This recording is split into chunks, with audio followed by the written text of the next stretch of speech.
Wow! Kita niyo yan? Napakadaming tao sa PRC, guys!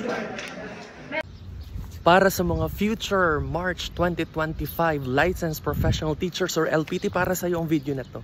Hello, good morning everyone. I'm Sir Archie. I'm a licensed professional teacher at isang certified human resource associate.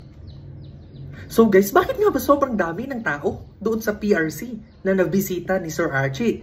Kasi nga, ang deadline ng Licensure Examination for Professional Teachers application ay sa January 15, 2025 na. Naku po, ilang araw na lang po yan. Nagsimula po ang application noong November 20, 2024. At ito nga po ay magtatapos ngayong January 15, 2025. Para po yan sa gaganaping exam sa March 23, 2025, araw ng linggo.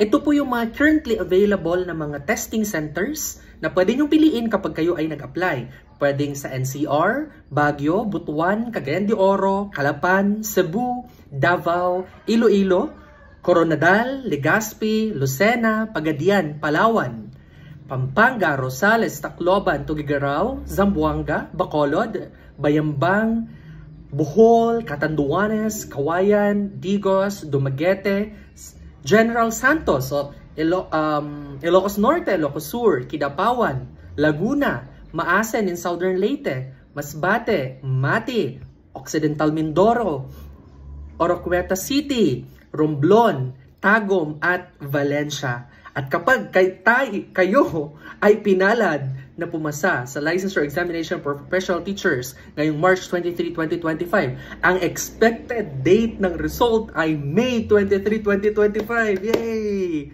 Aasahan natin na sa time na yan, kayo po at ang inyong mga pangalan ay nandoon sa listahan ng roster ng mga successful examinees for the Board Licensure Examination for Professional Teachers. Kaya guys, apply na!